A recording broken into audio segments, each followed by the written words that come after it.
everybody, welcome to my coloring channel with Colorful Worlds. Today is going to be a bit of a color and chat video in honor of Spacetember. Soraya over on Instagram had created some really nice questions for a Spacetember coloring tag, and I thought what better way to answer these questions than to work on my current Spacetember page at the same time. So this is a page that I am currently working on. It is from Small Victories or Little Victories, I don't really know the English name actually, by Johanna Basford. And I have prepped the page already by putting on some masking fluid over the key elements here. And I also put some masking tape behind that leans out of the page slightly, so that when I use my watercolor paints, it won't really bleed through onto the other side and I can leave this nice and clean. The image that I'm showing here is what is going to be my color palette. I'm inspired by it from a photograph that I saw on Pinterest. And my reason for that is because I wanted something different for space, not always like your blacks and your blues. I wanted to have it be pastel in tone. So I'm going for a pastel effect here. So I'm going to begin by getting my colors prepped.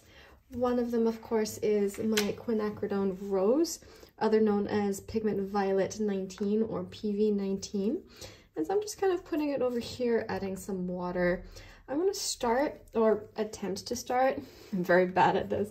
I'm going to attempt to start with a really light wash of the color and then darken as I go, because that way I can kind of have a bit more control over it. And the next color I'm coming into is my Heliocerulean, otherwise known as Phthalo Blue green shade. It's PB153 is your color codes. So what's interesting about both of these watercolors as well is that they are not non-granulating pigments, which means that they're more like ink and kind of stain the page, as opposed to being like a ground pigment that creates texture and lies on top of it. And so that does, I think, work well for the coloring pages, because these are not watercolor paper, and that can help make that nice. I'm throwing in a tiny bit of purple as well, and this is dioxazine purple, which is pigment violet 23. I know you can make purple technically by mixing different blues and reds together, but for some reason or another, with watercolor, it tends to muddy and mute the color or desaturate the color. And so to have a violet that's its own pigment is recommended, they say, in watercolor sets. As you can see, I kind of made this palette up myself, and this is my little cheat sheet that I have in the back here. I'm going to be throwing in some glitter as well. So I'm using some Fine Tech watercolors that I got in my local art store. The color here is Beach Gold. Ooh, that falls out. The color here is Beach Gold, but I'm not going to mix it here yet. I'm actually just going to take my water brush pen to drop some water in it so that it can start to melt. And I might potentially throw in a tiny bit of this iridescent medium. I used it on the last page. I wasn't the happiest with how it came out, but it is possible. And I'm also finally going to use a tiny bit of lemon yellow. I could use that, but as you can see, it's a bit muddy, and for the sake of this page, I just want to leave it as clean and clear as possible. So that's why I'm using it straight from the tube, so I can have a cleaner version of it. This here, by the way, is azo yellow as opposed to lemon yellow. Why are you greenish? Don't be... Ah, it's already slightly green. How does this happen? Yellow is so hard to keep clean, I tell ya. It's probably because there's some blue left on the brush when I made that. It's fine. It's fine. It'll work out. It's not that yellowish. And then finally, I want to maybe make it opaque at certain points. I haven't decided, but that's an idea. So this is my travel watercolor set, and I have some white there that I've pre-activated, but I'm not going to swatch it here yet. I might just mix it in later to mute it out. All right, so here are my colors nice and ready, and here's my coloring page. So the first question in the question tag is favorite memory related to space. My favorite memory related to space is probably with my dad.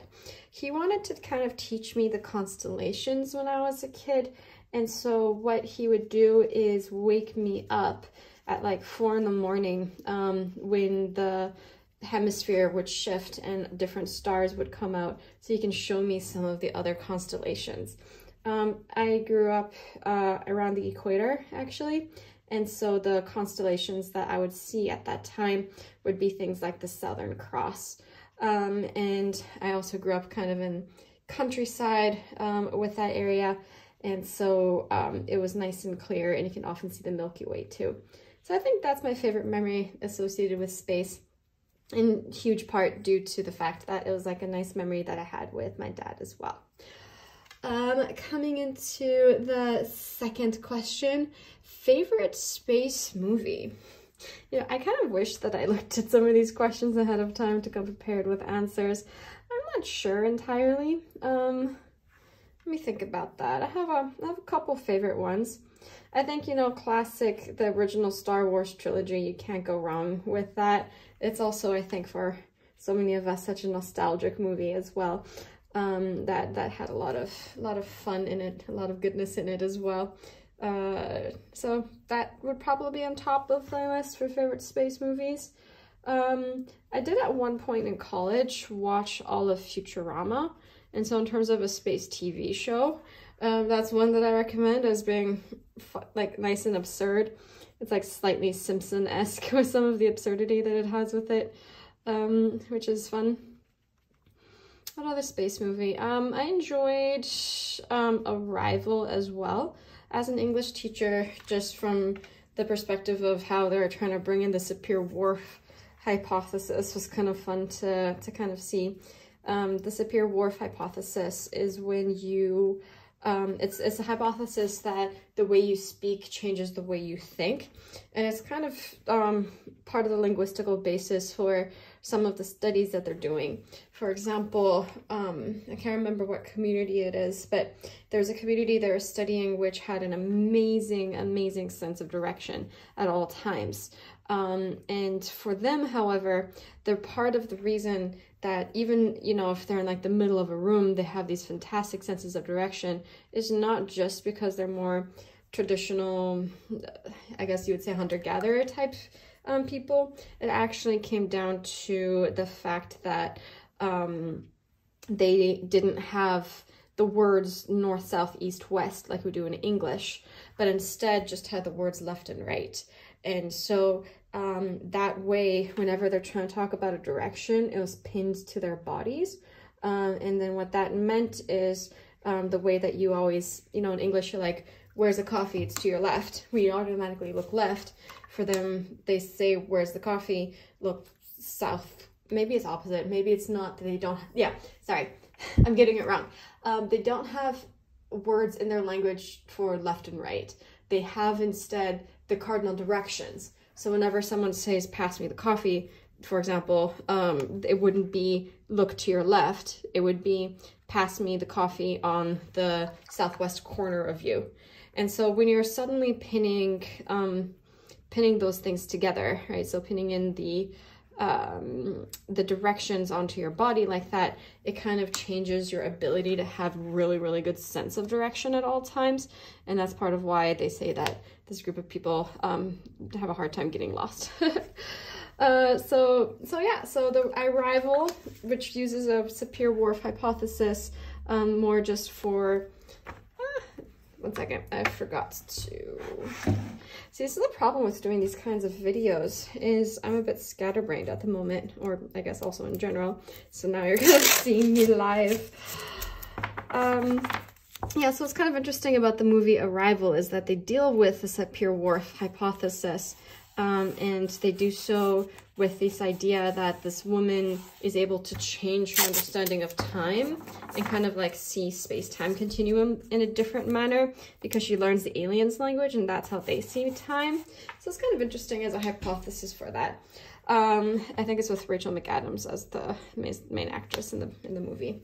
One thing that's like I don't fully agree with is like, sure, it can change the way you think, but their brains are kind of structured different from our brains because, you know, they're aliens. But that's you know, suspension of disbelief, I guess. Interstellar, I suppose, is a nice one. I love the music and the soundtrack, of course. I think you'd be hard-pressed to find anyone in the world who doesn't.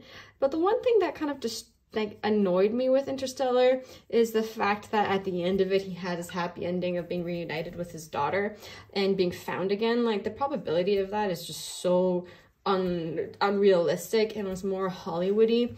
I don't really like things that feel too Hollywoody where they try to give you the happy ending all the time. I'm just like, it's okay to not have a happy ending once in a while, you know? It doesn't have to always be like that. Otherwise, a fun space movie I enjoyed when I was, you know, a preteen, age 11 and 12, was the movie, I think it was like, what's it called? Mars Attack. That's it. Horrible movie. So gruesome. You gotta love it when you're a kid, though.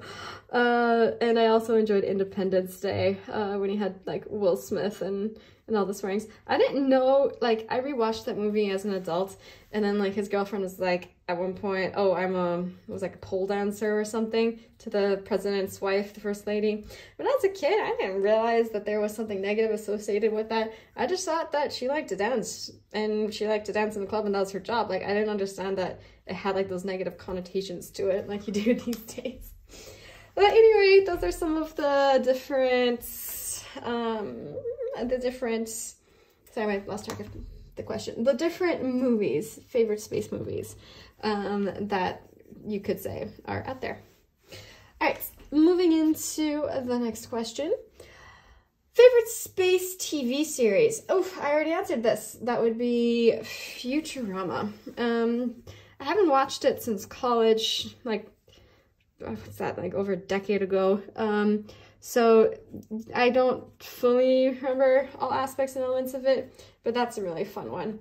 Otherwise, I guess the first season of The Mandalorian is pretty sweet. I don't really like the third season as much. It just feels like they're trying to keep going. And whenever a show just feels like it's just trying to keep going, it really loses interests. It really loses my interest at that point because it gets crummy. You know, the screenwriting gets a bit crummy. It just tries to be a bit too Hollywoody, and it redoes what it tries to do, and then there's inconsistencies within the storylines. All of that really bugs me. So the first season of The Mandalorian, 100% amazing. Second season's pretty good. I don't like the third season. I guess another reason too that the third season bugs me, now that I come to think about it, has to do with the rule of show not tell. That is essentially, you know, as an English teacher, I explain this to my students a lot when I give them creative writing projects.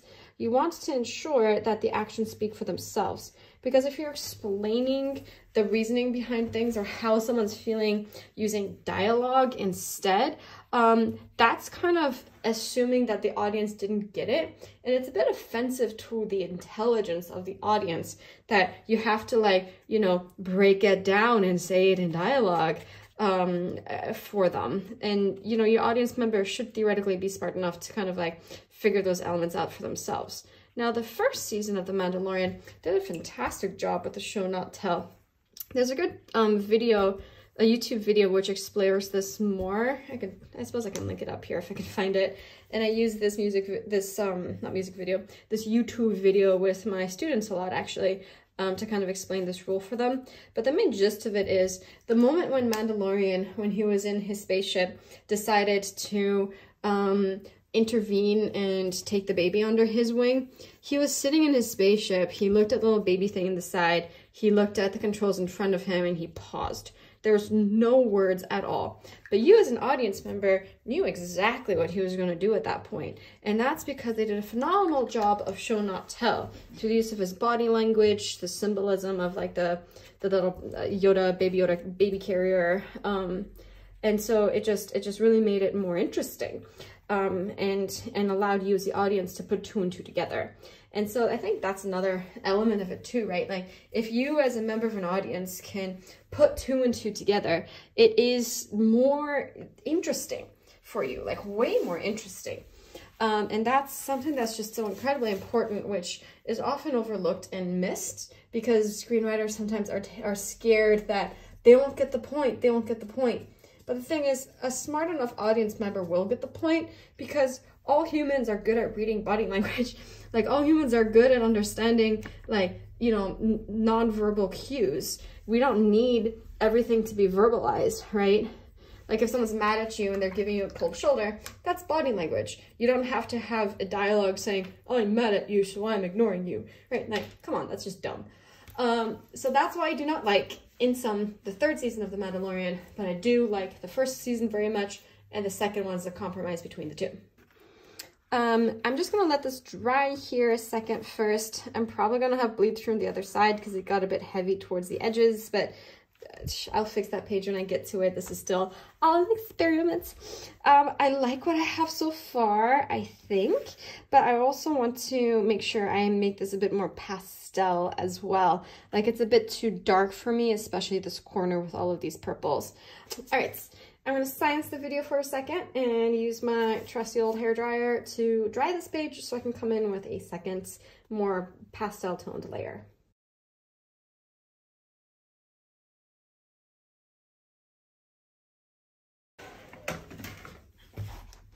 All right, so here we are with it nice and dry. So the next question that is asked is favorite space coloring book or page.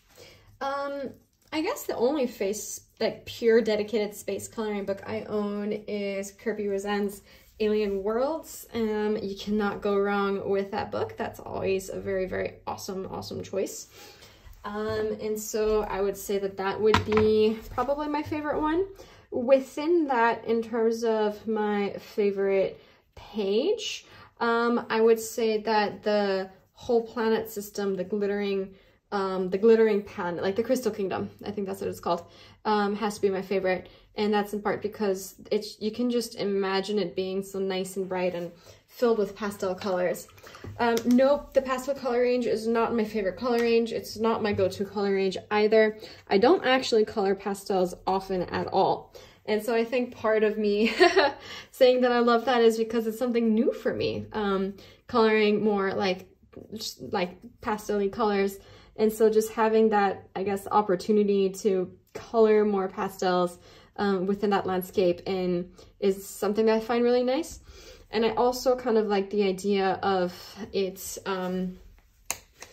being the glittering landscape and using it in pastels is so different from what you normally do or get when you color or imagine aliens. Like you don't really imagine aliens in pastel. And so I think that's also why I love that landscape too, is because like it allows for you to do something different. And that's actually probably also why I'm doing this whole page using more pastel colors and shades and tones. It's different and it's pretty. Why can't the space be pastel? Why does it always have to be blues and violets and greens? Anyway, so here you go. In terms of other books or pages for favorite space-themed ones, I don't own this, so I can't really call it my favorite, but I do at one point might want to get Galaxy Gal's coloring book, just because I like the concept of her creating like an entire coloring book just for alcohol markers. I think that's kind of cool. So I might support her one day and get that coloring book. Can't get it in time for Spacetember at this point. I have surpassed my budget for the month by getting glittering supplies. So that just won't be part of it at all.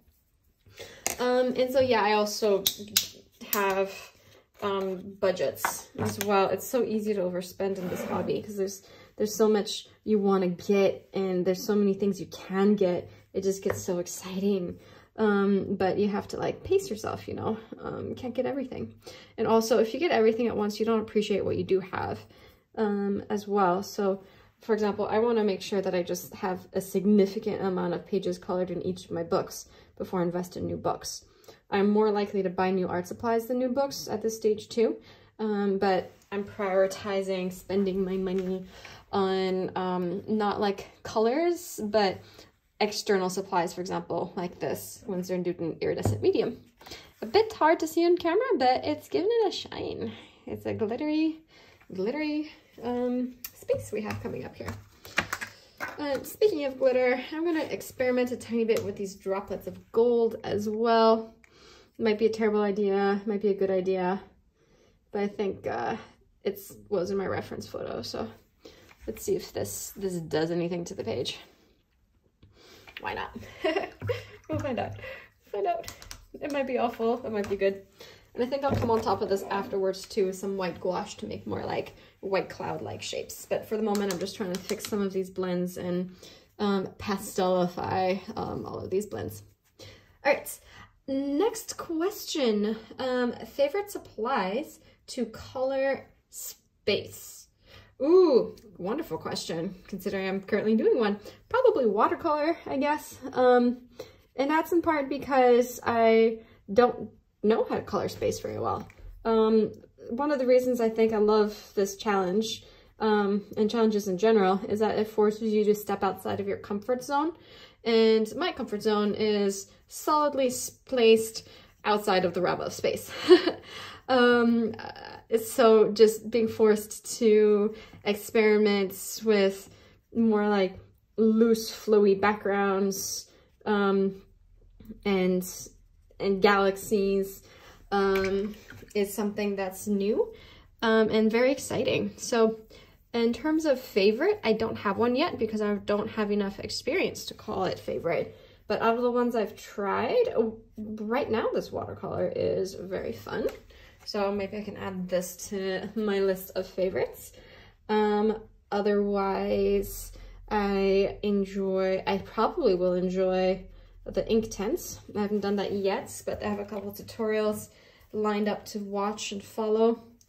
Yeah, probably not just plain pencils, because when you're having such organic flows and shapes of things, I have a hard time imagining pencils being able to do this, because, you know, pencils are so good at just like detailed fine control. It's hard to use pencils in an uncontrolled manner that you would need to just have really nice, like flowy, swirly, colory stuff that you have with space.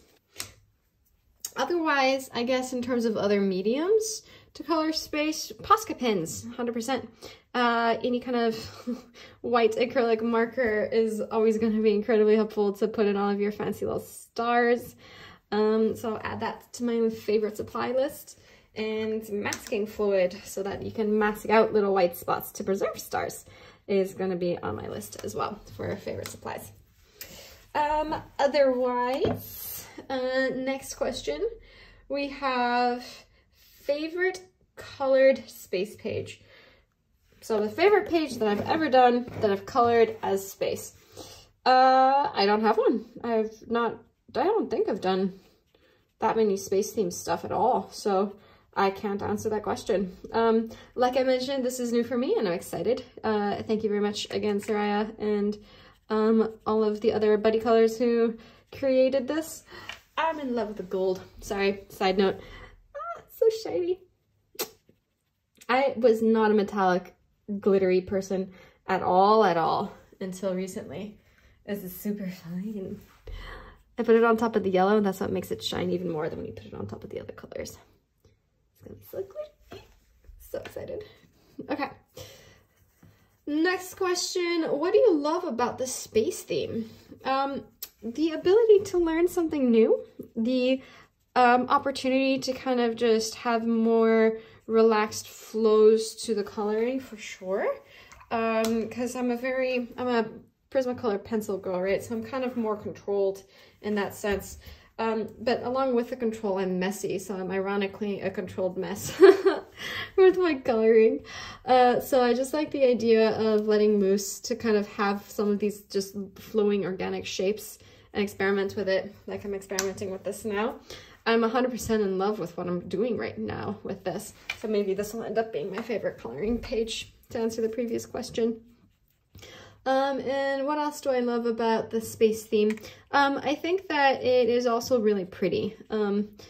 We all love pretty things in general, and just having this opportunity to just like create really cool pages, I think I'm really excited about. Oh, lies! I'm gonna go back. Sorry. I do have a favorite colored space page, from Alien Worlds. I have colored quite a few pages in Alien Worlds. My favorite is from the Glittering Landscape page, which is located in the Crystal Kingdom. Love this page so much. I think I've mentioned it before, just the colors were perfect. It just fit so well. And I think my favorite part of it was I somehow magically, successfully managed to create a white creature. This is the first time I like felt like I successfully colored whites. And that just made me so happy. Having a white alien look like he's a glittering white alien and not just, I forgot to color this one section. And that's why it's white, if you understand the difference. So that's probably my favorite space colored page that I've done. All right, so just to comment a bit on this, you can kind of notice that there's this weird shape that's forming here. That's called like cauliflowering. It's when you have too much water on something that's already wet. So normally when you glaze with watercolor, you want to make sure that the previous layer is dry, and I just keep like smushing water back and forth. It's why they say you shouldn't overwork a page whenever they talk about coloring books and stuff. Here I go again, overworking the same section. I want to add silver to the blue, I think, and then gold to the yellow. That's going to be my goal. But yeah, sometimes people want the cauliflower effect because it can, you know, it's texture, but other times people are like, no, this is terrible. And I bet you anything I'm bleeding through. I'm not. Okay, cool. Well, I guess I'm not bleeding through. I've failed that bet. And so with this layer, yeah, I'm kind of having fun just kind of going through it a second time. Nico Simi, I had seen on her channel do this because she uses water mediums a lot in her coloring work. And she kind of like just keeps working it, pushing the blends back and forth. Normally when I do watercolor, I just do like one big smush and then I'm done. Yeah, so Nico Simi, what she does is kind of go back and forth with layers with her watercolor work, which is really cool and I guess really smart. Because normally when I do watercolor, I just do like one big smush and layer and I'm like, all right, well, now it's done. But what she does is she keeps like working it, which is kind of cool. And that just allows it to have so many different like flows and shapes and things, which leads to some really, really interesting creative things. She's really cool. If you don't know her, I'd suggest you go check her out. She, I think, has Discord as well. I'm not a part of it, but there's that as advertising for another YouTuber. All right, so the white that I'm mixing in here is white gouache, and the white gouache is mixing with the watercolor. No! Go away.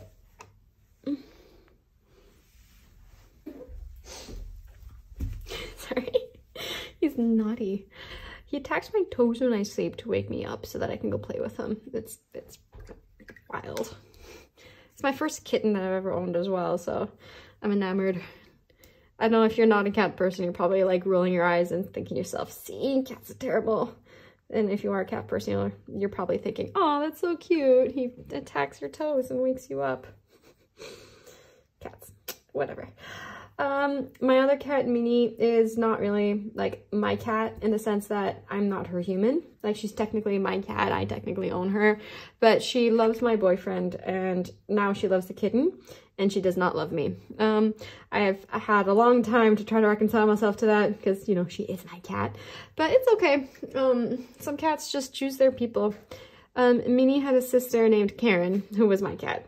In both the I owned her sense and she loved me to death sense. But unfortunately, Karen passed away over the summer, which is why we have Cotillon instead. So I've been grieving. I miss her a lot. She was the cat who was often in many of my videos. And she would love to come onto my art desk and plop herself right on the page to get my attention. And loved loud purrs and cuddles and was just like so happy to be around me.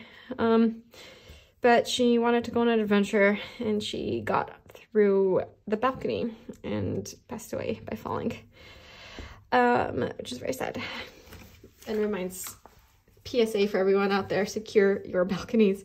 Even if you have it cat-proofed like we do, they will find ways through it. So you gotta be careful.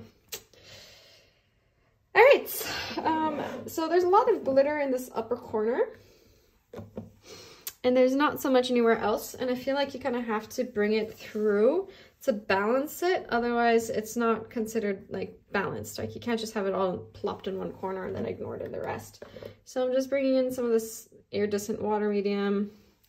Just kind of like tapping it on. I don't know if this is a good idea or not. My paper is very much buckling under me right now. And just trying to blend that out. I think it's looking okay. And I might just take some of this and dump it here. Is that gonna work? Yeah, that's looking okay too. It's almost at the point where you just want to put glitter over the whole thing. I know Amy Ward Art in her recent video really made me laugh when she said, when in doubt, glitter it out. That's kind of what I'm doing. All right, so there we go. Just kind of like a glittery blue. I'm so tempted to put glitter here to cover this yellow because there's no other yellow, and all the other yellow is covered in glitter. So I guess I'm gonna do that as well. I'm just gonna like spread it out a bit to blend it out. And then here, all right. So, second layer down, and most of the questions actually down as well. Time for drying number 2.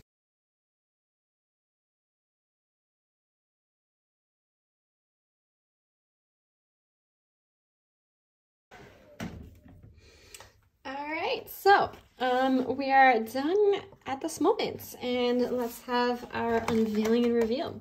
So I'm just gonna put my watercolors aside here so that I don't make a mess of things by accident. So I'm now going to do the very scary process of unveiling this. So just super carefully take off the masking tape. I had rubbed this against my clothes first before putting it on, and that helped get rid of some of the stickiness to make it a bit easier to pull off. All right, success there. Only a tiny bit of smush here, and that's probably with my brush, but otherwise it hasn't bled through on that end. The scarier parts are these ones here. Let's see. Yep, messed up the edges. But you know, it mostly preserved the edges. Like it didn't go beyond just the actual edge there. Starting to tear there.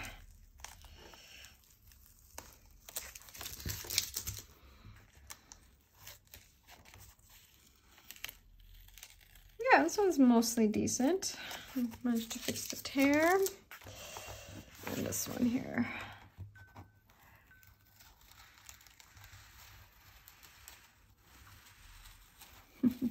Okay, and there we go. So yeah, just a tiny bit of mess at the edges here, but it's okay considering just how much liquid I've put on the page. Having such relative small amount of bleed through is not bad.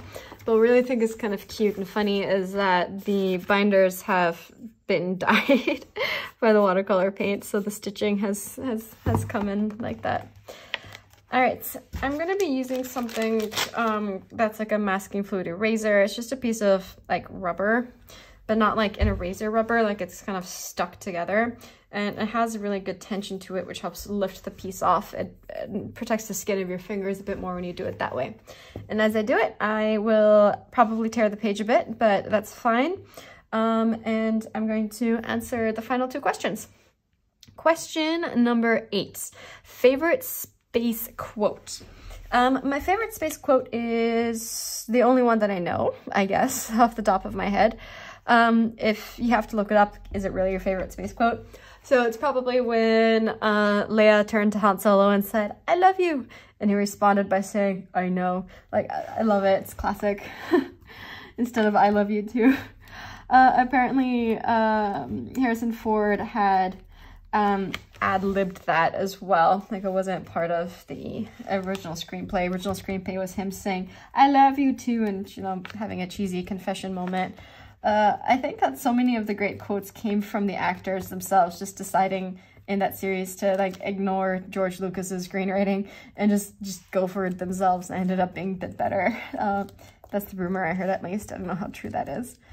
And then the next and final question is, would you travel in a spaceship?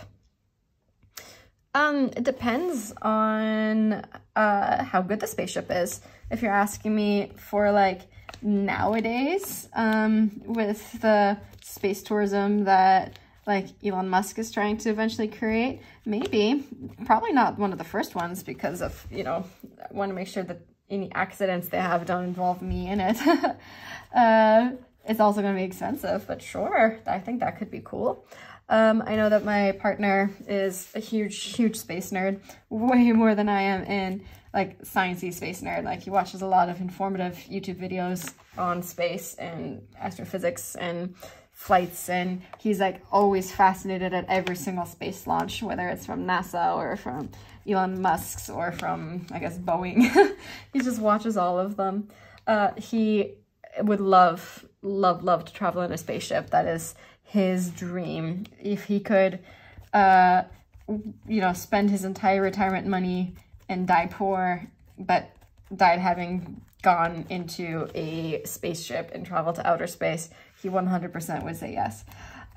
It's kind of funny that like my response is yes, but safety. I don't know why that is. Just recently I've been more, not recent, it's been a couple of years, so is that recent? More hesitant with certain adventures. Like, I get nervous at the idea of doing things which are a bit too risky. So on my birthday, I skydived, and it was a birthday present from his family. They kind of all chipped in, and it was really sweet and super fun. And, you know, when you're doing it, and now that I have done it, it feels just incredibly safe to do, because they have their system down pat. Like, they know how to do it. They lead you through it. You're in a tandem dive, and it's just so beautiful, and you have like that crazy rush at the start. Well, it's nerve-wracking at the start. You're like, you cannot believe that you just jumped out of a plane. Like, you are like, what the hell did I do? and then he opens the parachute, like, before you know it, and then you just have this nice, beautiful glide going down. But in terms of like risk-taking, you know, signals, the bells were off in my head, and I was like, you know, when they gave us the present, like the month leading up to the skydiving trip, I was like, what if I die? This is gonna be like, what if this is, you know, I don't want to be the cause of causing my parents suffering if anything should happen to me, or like, you know, it just turned into this thing where I was just absolutely terrified. And I was also harsh on myself too. I was like, wow, you know, 10 years ago, you would have just been, you know, when you were in your 20s, this is your dream. It was on my bucket list when I was in my 20s. And now I'm like, you know, coming into my 30s, and I'm just like, I don't know. I'm more careful, I guess. And I was harshing myself too, saying like, there's something wrong with you that you don't want to jump on this and just be excited about the adventure, you know, like seize the moment. But then my coworker kind of pointed out that like, most people don't jump out of planes. Most people are not comfortable doing that. And I did it even though I was uncomfortable doing it. And now I probably would do it again, because it's an amazing feeling and it feels safe. But yeah, even things like when I bike to work, because I live in Brussels and I have to bike to work every day. And Brussels is a European city that though there are lots of bike lanes, is not the safest for bikes. You know, you head on over to Amsterdam, or even head towards like the Flemish part of the States. The bike lanes there are proper lanes. And over here, half the time, I'm on cobblestones or I'm on a sidewalk fighting with pedestrians. Or I'm on a one-way road and the cars are trying to go around me and there's literally no room. So I'm a defensive biker, shall we say. I bike slowly and steadily. I wear all my proper biking gear because I don't want to take risks. Yeah, I don't know. I don't know if it's to do with like you're getting older that this happened, or if it's like, you know, just the anxiety post-pandemic.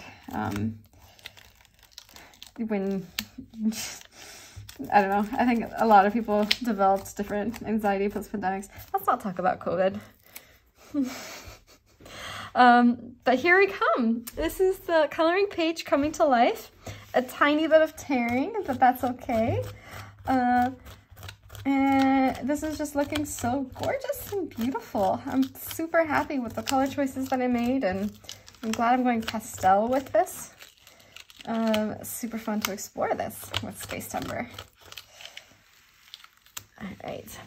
Oh, my other cat, Minnie, just jumped up. I guess she's finally getting curious. My partner is not in the house at the moment, so she would be all over his desk if you were here, but now that she's slightly lonely, she's coming here instead. She's actually trying to jump up here. Just give her some space. There you go. Does this work? Good job. She wants to jump to the top of the cupboard, that's why. And all my painting supplies are in the way. Good girl. Good job. Anyway.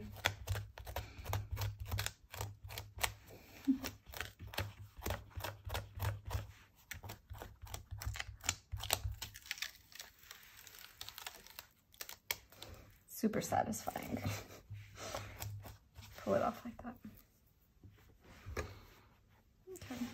Well, this has been an interesting color and chat video.